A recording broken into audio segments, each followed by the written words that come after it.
मनोज ने तालियां जरूर बजाइएगा, तालियां जरूर बजाइएगा।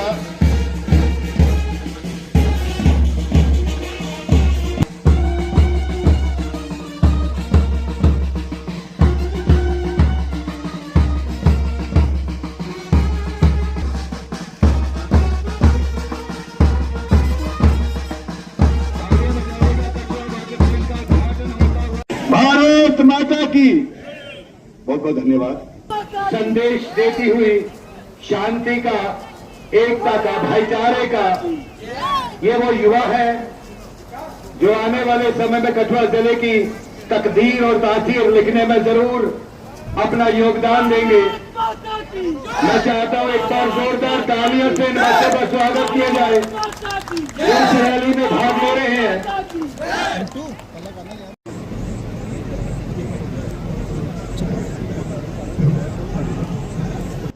जोरदार तालियों से स्वागत करिएगा माननीय उपराज्यपाल जम्मू कश्मीर यूटी श्री मनोज सिन्हा जी का। बहुत बहुत स्वागत सर। आप में उपस्थिति बतानी है। में 50 से ज्यादा ड्रोन्स जो हाईटेक कैमरे हैं, 20 गुना ज्यादा उनकी क्षमता है, जो आज लोकार्पण कर रहे हैं। Integrated command and control.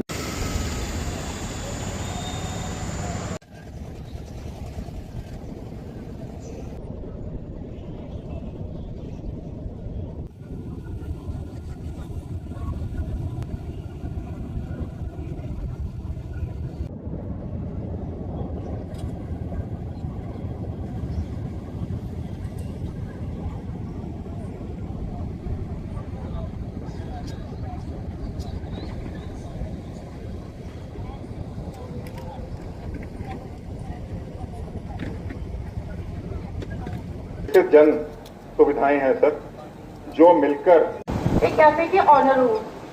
आज मैं अब सैलरी 5,000 लेती थी, आज मैं 50,000 सैलरी किसी को दे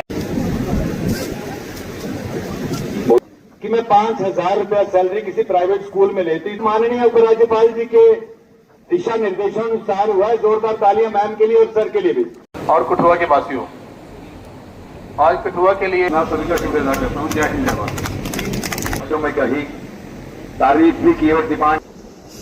मैं यहाँ पे आज माननीय उपराज्यपाल महोदय का स्वागत करता हूँ। सर, आज का दिन एक बहुत ही कठुआ के हिस्ट्री में खास दिन है। आज कठुआ एक नई पहचान की ओर अपना कदम बढ़ा रहा है।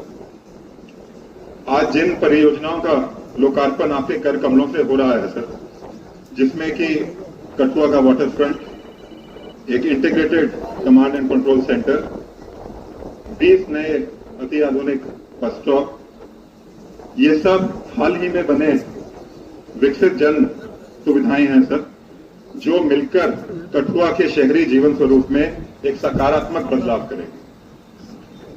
ये सिर्फ एक सौंदर्यीकरण करने की हमारी कोशिश नहीं है, ये एक सोच है जिसमें संवेदनशीलता, प्रतिबद्धता का परिणाम है।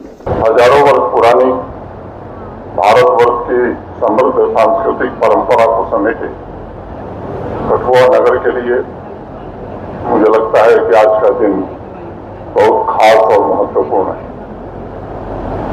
जिस वाटर फ्रंट का लोकार्पण आज हुआ है, मैं उसे कठुआ के हर परिवार को समर्पित करता हूं। प्रशासन के हमारे सहयोगियों ने सफलता हासिल की है। मैं ईश्वर से प्रार्थना भी करता हूं और यही कामना भी करता हूं कि संभाग के हर नगर और गांव विकसित हो सकें, आधुनिक बन सकें और बिना रुके ये काम आगे बढ़ता रहे, नागरिक अपने लक्ष्यों को प्राप्त कर सकें। जम्मू कश्मीर में नगरीय और ग्रामीण विकास के अभियान में बड़े नजदीक से मैंने 4.5 साल काम किया है। हर नगर और गांव एक दूसरे से अगर स्वस्थ प्रतिस्पर्धा करते हैं और क्वालिटी लिविंग के मामले में निरंतर वहां के स्थानीय नागरिक अगर बेहतर बनाने की कोशिश करते हैं, तो मैं समझता हूं कुछ भी किया जा सकता है। विकास के तमाम मदों में माननीय प्रधानमंत्री जी ने जिस तरह से भारत सरकार की ओर से पैसा दिया है जम्मू कश्मीर को, मैं कह सकता हूं पैसे की कोई कमी नहीं। और जो व्यवस्था थी अब लूट की गुंजाइश भी जरा कम कर दी गई। मैं जानता हूं कई लोगों को तकलीफ है इस बात से, लेकिन यह तकलीफ बनी रहेगी। इस तकलीफ को कोई बदलने वाला नहीं। हमें लक्ष्य चाहिए, ईमानदारी और कड़ी मेहनत से उन लक्ष्यों को प्राप्ति के लिए पुरुषार्थ करने वाली टीम चाहिए। समस्या धन की कभी नहीं होती है, डिलीवरी की होती है। और इसलिए आज मैं कह सकता हूं कि कठुआ के डिप्टी कमिश्नर, उनकी पूरी टीम और जिन भी सिविल सोसाइटी या सामाजिक और चुने हुए जनप्रतिनिधियों ने, सबने जो मिलकर के काम किया है, निश्चित रूप से ये बहुत ही सराहनीय प्रयास है और ये लोगों के जीवन को बदलने में इसका बड़ा योगदान होगा। सामान्य रूप से जब परियोजनाएं सचिवालय में बैठकर नहीं, जनता की आवश्यकता के अनुरूप जमीन पर बनती हैं, तो ढेर सारी जिंदगियों को बदलती हैं। और मैं मानता हूं कि कठुआ वाटर फ्रंट भी इसी कार्यशैली का एक बेहतर नमूना है। उस पर मुहर भी आज लग गई। इस नई कार्यशैली के द्वारा ये प्रयत्न हुआ है कि नगर और पंचायत सामाजिक और सांस्कृतिक केंद्र बन सकें। वाटर फ्रंट जैसे प्रोजेक्ट सामुदायिक संपर्क और सांस्कृतिक गतिविधियों को बढ़ावा दे सकें। अर्बन रिजनरेशन के जितने भी प्रोजेक्ट जम्मू कश्मीर में चल रहे हैं, ये कोशिश की गई वो सस्टेनेबल भी हों, नागरिकों को ग्रीन स्पेस प्रोवाइड कर सकें, बायोडायवर्सिटी को बेहतर कर सकें और क्लाइमेट चेंज की चुनौतियों से जूझ रहे नगरों को सामर्थ्य प्रदान कर सकें। और इसलिए सदैव इस बात का ध्यान रखा गया है और मैंने बराबर बल दिया है कि अर्बन रिजनरेशन के प्रोजेक्ट उपेक्षित इलाकों को पुनर्जीवित कर उन्हें एक जीवंत केंद्र के रूप में बदलने में सक्षम हो सकें, नगरवासियों की खुशहाली का वो माध्यम बन सकें। आप में से अनेक लोगों ने देखा होगा श्रीनगर के किनारे झेलम रिवर फ्रंट के स्ट्रेच में आज ऐसी अनेक जगहें बनी हैं जहां बड़ी मात्रा में भीड़ इकट्ठा हुआ करती है। लोगों का जाना जहां पहले 9 के बराबर था, वहां अनेक नौजवान और नवयुवतियां देर रात तक दिखाई पड़ते हैं। इसका आयोजन वहां के नागरिकों ने किया था। प्रोजेक्ट के पूर्ण हो जाने के बाद यह आरती का कार्यक्रम निरंतर चलेगा, जिसे स्थानीय नागरिक अपनी भूमिका का निर्वहन करेंगे और मुझे लगता है पर्यटकों के लिए भी ये एक आकर्षणों का केंद्र होगा। नदियों की आरती हमारी प्राचीन परंपरा का अभिन्न अंग है और इसलिए मैं यहाँ के भी स्वयंसेवी संस्थाओं, ट्रेड बिजनेस से जुड़े साथियों और सिविल सोसाइटी के लोगों और कठुआ नगर के निवासियों से यह आग्रह करूंगा कि आपको भी अपनी दिनचर्या में संध्या आरती शामिल। बड़े नगरों में समाज के प्रबुद्ध और व्यवसायी वर्ग ने इस जिम्मेदारी को संभाला है और मैं अपेक्षा रखूंगा कि वही मॉडल यहाँ भी कठुआ में भी स्थापित होना चाहिए। इससे नगर में एक नई वाइब्रेंसी पैदा हो सकती है। नगरवासियों में नगर के प्रति एक अपनी जिम्मेदारी का भाव, ओनरशिप और गर्व की भावना पैदा हो सकती है। प्रशासन सहयोग तो जरूर करेगा, लेकिन मुझे लगता है कि अगर हम खुद इसकी जिम्मेदारी अपने हाथों में लेंगे तो ये काम और बेहतर होगा। एक और बात मैं कहना चाहता हूं, भावी पीढ़ियों को हमारे आस्था के केंद्र, उनकी हजारों वर्ष की विरासत सदैव से प्रेरणा देते रहें और इसे ध्यान में रखकर विकास के कार्य भी इसी हिसाब से होने चाहिए। जम्मू कश्मीर के भविष्य निर्माण के साथ इस मुकुटमणि का वैभव पुनः स्थापित हो, इसकी कोशिश यहाँ के हर नागरिक को करनी चाहिए। 30 अप्रैल को ही मुझे आना था।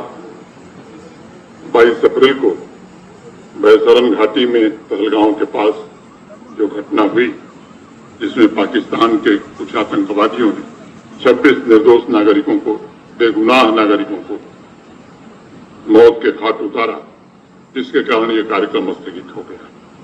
अभी एक कार्यक्रम से मैं होके आ रहा हूं। धनेश्वरी ग्रुप ने 1350 करोड़ रुपए की लागत से एक इंडस्ट्रियल यूनिट का शिलान्यास आज कराया है। 1.5 वर्ष में 18 महीने में प्रोडक्शन पूरा हो जाएगा। ये बात हमें समझने की है कि CSR आया कहां से। इंडस्ट्री लगी कठुआ में, इसलिए CSR के अंतर्गत काम हुआ। कुछ लोगों के दिमाग में एक बात बैठ जाती है कि जो जमीन सरकारी वो जमीन हमारी। सरकारी जमीन जब रहती है तो उसमें उद्योग भी लगते हैं, लोगों के जीवन से जुड़ी हुई परियोजनाएं मैं समझता हूं कि प्रशासन उसे कर पाता है। 22 अप्रैल को जब घटना हुई, पूरे जम्मू कश्मीर के नागरिकों ने जिस तरह से आक्रोश व्यक्त किया, देश में जिस तरह का आक्रोश था,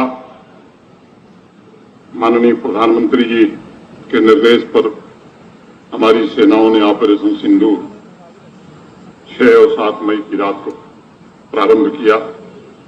हमने उस समय देखा कि पूरा समाज, पूरा देश एकजुट होकर हमारे वीर सैनिकों के साथ खड़ा था। वैसी एकता की भावना हमें बनाए रखने की बराबर आवश्यकता है। पाकिस्तानी गोलीबारी का शिकार सबसे ज्यादा जम्मू कश्मीर ही हुआ है, चाहे वो रजौरी हो, पुंछ हो, जम्मू का इलाका हो, उरी हो, तंगधार हो। ढेर सारे हमारे भाई बहन हमसे पिछड़ गए। प्रशासन के एक वरिष्ठ अधिकारी को भी अपनी जान गंवानी पड़ी। भारत सरकार ने उनकी सहायता के लिए हर प्रकार का प्रयत्न और सहायता प्रदान की है। लेकिन मुझे लगता है कि 3 दिनों में भारतीय सेना के पराक्रम को पूरी दुनिया ने देखा, महसूस किया और हमारा पड़ोसी भी घुटनों के बल आ गया। शांति किसी भी क्षेत्र के विकास के लिए यह पूर्व शर्त होती है और मैं समझता हूं कि अगर समाज एक मन होकर के समर्पण भाव के साथ राष्ट्र निर्माण के कार्य से जुड़ता है, तब दुश्मन का हौसला भी पस्त हो जाता है। यह सच है कि सुरक्षा बलों, पुलिस, ये मूलतः इनकी जिम्मेदारी है, लेकिन आम नागरिक के नाते हमारी भी अपनी कुछ जिम्मेदारी है। और मैं कहना चाहता हूं कि धर्म पूछ करके जिस प्रकार बर्बरतापूर्वक पाकिस्तान समर्थित आतंकवादियों ने निर्दोष लोगों की हत्या की, उसने पूरे जम्मू कश्मीर नहीं, भारत की आत्मा को लुभान किया। 140 करोड़ देशवासियों ने आतंक के खिलाफ बिगुल फूंका था और हमारी सेना ने सैकड़ों किलोमीटर अंदर घुस करके पाकिस्तान के अंदर आतंकी ठिकानों को नष्ट किया। और जो फैसला भारत सरकार ने किया है कि अब कोई भी आतंकवादी घटना होगी तो उसे एक्ट ऑफ वार माना जाएगा और उसका मुंह तोड़ जवाब दिया जाएगा। देश के भीतर और देश के बाहर के विघटनकारी और आतंकी ताकतों को मिट्टी में मिलाने के लिए जम्मू कश्मीर की पुलिस ने, हमारी सेना ने, हमारे सीएपीएफ के जवानों ने भी संकल्प लिया है। समानी यही दर्शन हमें दिया था, वैसे ही समान विचार और समान लक्ष्य को लेकर हम आगे बढ़ें। एक बार पुनः मैं कठुआ वाटरफ्रंट की आप सभी को बहुत बहुत बधाई देना चाहता हूं।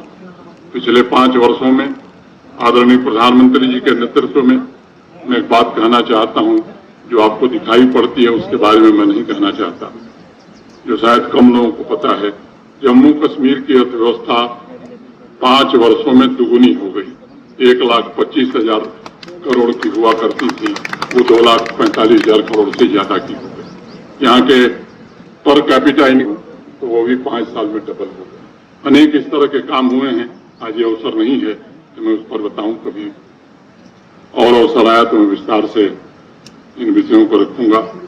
माननीय विधायक जी ने एक सुझाव दिया है, मैं उसका स्वागत करता हूं और मुझे लगता है कि यहाँ अनेक सम्मानित विधायक बैठे हैं, भारत सरकार के मंत्री जी भी यही के। अब कठुआ में पैसे की कमी कहां से हो सकती है, लेकिन मैं भाग रहा हूं ऐसा नहीं। मैं इन लोगों से निवेदन करता हूं कि कठुआ नगर में जो डिमांड इन्होंने रखी है लोग बनावे, और कठुआ जिले के सबसे पिछड़े इलाके में डीसी मुझे जगह बतावे। जिस दिन जगह चिन्हित हो जाएगी, महीने भर में काम शुरू हो जाएगा। खूब बढ़िया स्टेडियम बनाना हो, ऑडिटोरियम बनाना हो, वो बनवा दिए। लेकिन नगर मैं चाहता हूं कि सम्मानित विधायक जी लोग, चेयरमैन साहब ये लोग मिलकर कठुआ नगर में बनावे, तो उसका एक मैं समझता हूं कि अलग जश्न। ठीक कह रहे हैं गलत? इस बात से जो सहमत है जरा हाथ उठा दे। देखिए सही है ना? आप लोग जहां तय करेंगे ग्रामीण क्षेत्र में, वहां मैं डीसी साहब जमीन जिस दिन दे देंगे 31वें दिन काम शुरू हो जाएगा। एक और सूचना देनी है। रोटरी क्लब भारत का जम्मू कश्मीर में पिछले 4 वर्षों से मैं सर्जिकल कैंप लगवाता रहा हूं। पीछे जब मैं डोडा और भद्रवा में कैंप था तो मैंने उनसे आग्रह किया था कि कठुआ जिले में भी जो ग्रामीण अंचल है वो काफी पिछड़ा हुआ है, तो सितंबर महीने में जिला प्रशासन तय करे बिलावर में लगेगा, कहाँ लगना है। वो एक बार जब कैंप लगता है तो 12-13 दिनों में वो 8,000-10,000 जितनी सर्जरी है वो सब करते हैं। देश भर से डॉक्टर आते हैं। तो जब वो कैंप लगेगा तो फिर मैं उस कैंप में आऊंगा और आप लोगों से मिलूंगा। बहुत बहुत धन्यवाद।